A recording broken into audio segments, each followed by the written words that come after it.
Okay, let's talk about the three static positions of the walk. And to say three is also to include a fourth, but the fourth one is the same static position modified. So we're going to talk about the 4 steps of a walk, 3 of which are static positions. One of the static positions can be modified slightly, but it's still a static position. Let's talk about that first static position. We're going to call it 0. And so the idea of a 0, if you saw another video where I talk about the plates, is to line up all the plates of your body such that the center of each plate is lined up. Forcibly, your spinal cord is in a straight line. First position can be modified though. The dishes are all lined up, we agree. The dishes are still lined up, but we're going this way. This is especially important in the man. It's also very important for women, after they pass over the medium level, to be able to apply a huge margin of communication. Now, just to show you that I'm not, playing games below, you have to realize what this margin really means. Use this bar here just to... Of course, you can do this on 2 feet. It's fairly easy. The question is, though, can you do it on 1? This is the question. The man has this margin. We can measure it. For me, it's about 6 inches. Within that margin, within that 6 inches, the man is guiding. And in fact, you could argue that that last couple of inches is lost. It's too far, forward. There's nothing much going on here that can happen. There's too much instability for the guy to actually guide properly. So all the guiding happens within this 4 inches at the most.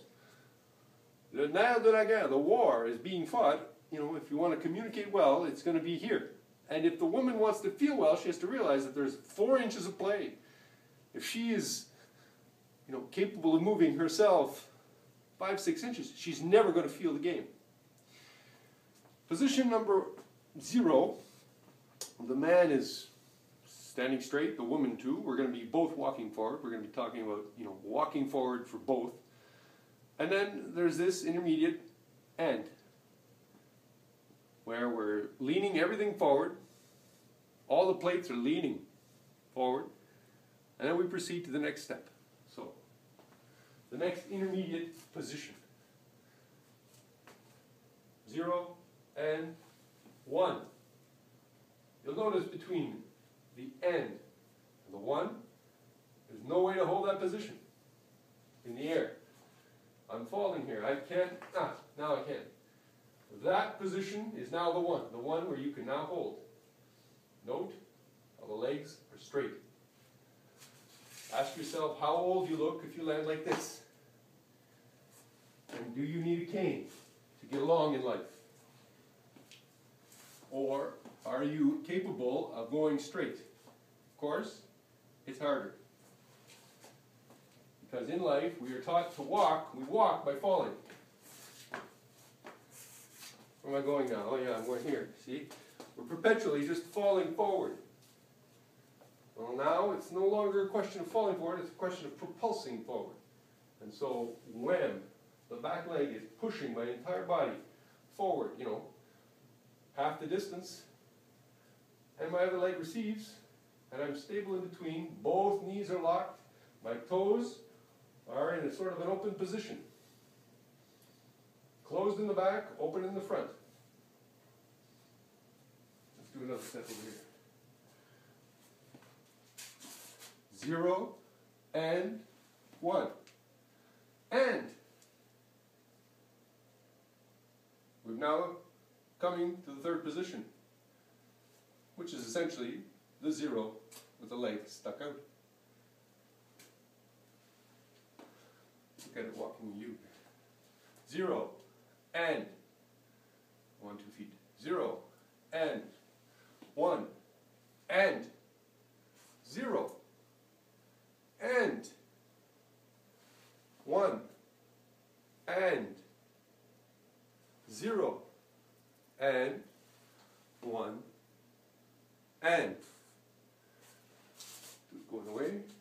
0, and 1, and 0, and 1, and. Ask yourself when you're about to do the 0, whether you're leaning forward or not, and you'll know it when you do the and. 0, and 1, and 0, and 1, and 0, and 1, and. The walk has 3 static positions, and to master the 3, it's best to approach it from stopping it in 4 spots and counting 0 and 1 and. The benefits of a very straight 0 are that you gain an inch, 2 inches, 3 inches, 4 inches of margin of communication. So I'm here in the, 0 and, I'm off camera here, 0 and 1 and. That last and, that 1 and. If I prepare myself to make a good 0 nice and straight, 0, and I gain all sorts of room. 1, I gain all sorts of room to be able to do all sorts of things. To be able to listen, to be able to propose, to find my balance, I gain. So, to practice, count 0 and, 4 and why not do them in a bit of a zigzag pattern with ochos forward. When you're doing an ocho, the foot that is going to be closest to the point that you're going to is the one that's going to be doing the ocho. So, forward, into an ocho. 0 and 1 and big toe. 0. My 0 helps me turn. Another reason I have a big 0. And 1 and my 0 is going to help me turn. 0 and 1 and 0 and 1 and 0 and 1 and.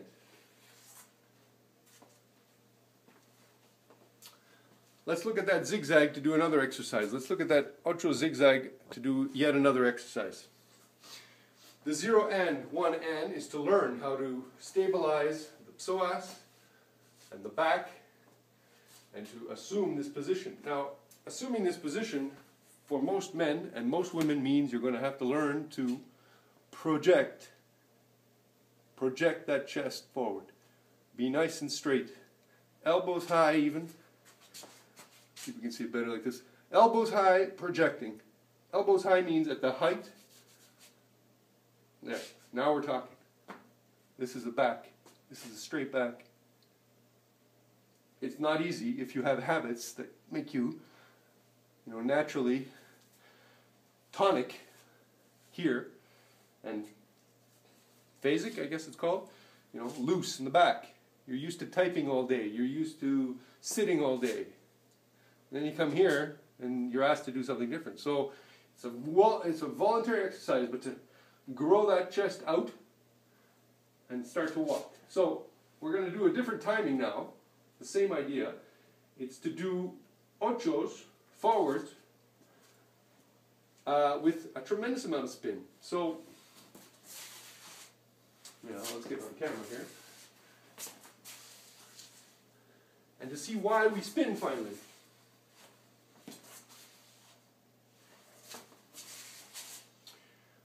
Lots of things are making us spin, but mostly it has to do with the lining up of those plates. Again, if they're skewed, forget about the spin. The plates are going to fly out. But if you're straight, the spin will be stable. Step 1. The other thing to remember in a spin, in that single axis spin, is that it's the big toe that helps you spin. Right there. The big toe that's leaving. Big toe. Maybe you can't see it. Let's just move this. Do the big toe again. Big toe. Big toe on the ground. Duck. Duck. My leg doesn't look straight because my pants have been, sufficiently worn. I'm not getting in long johns for you, but that is a straight leg underneath this crooked pant. The big toe, when I'm doing the one end, the big toe is what's going to help me turn. Obviously, my shoulders are going to help me turn too. My big toe and the fact that I'm going to have an axis and shoulders. Especially important now is the head. So let's look at the head. Women have a tendency to be doing an ocho for a man and looking at his head. I mean, your head and your shoulders are linked. And right now, the linkage is not helping you do an ocho. I mean, it's like, okay, what's he doing? I can't see what he's doing. There's another way of telling what he's doing. It's called the antennas. These things here. Learn to use them.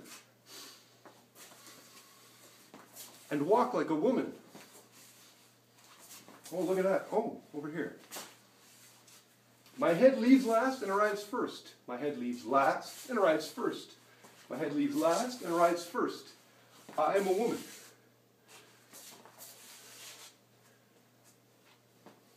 Does everybody see that? I'll do it really close here. That way you can't really mistake it. I'm looking at a post here. It's off camera, but there it is. There's a post. I'm going to be spinning this way. I leave last, and I arrive here first. Do it again. Pretend there's another post. Am I on camera? Yes. Boom. I'm leaving last. Boom. The man is here making me do an ocho.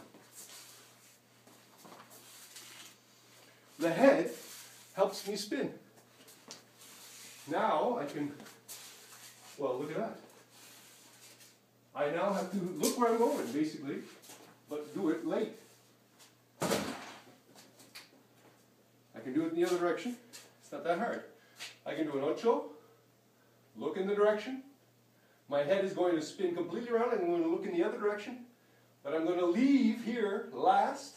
This is the last thing that's going to leave. And it's the first thing that's going to arrive there.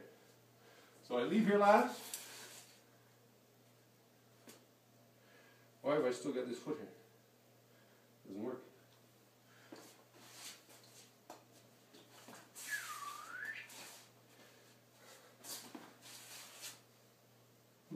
I'm spinning too much here. There, now we got it.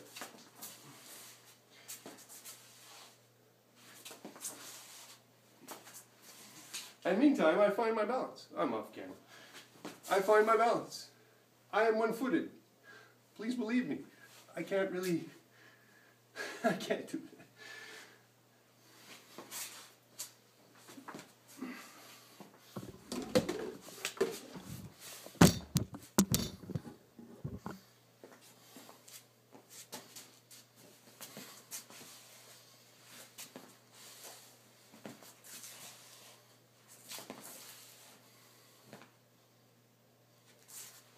Okay. Let's talk about those plates very quickly in another video.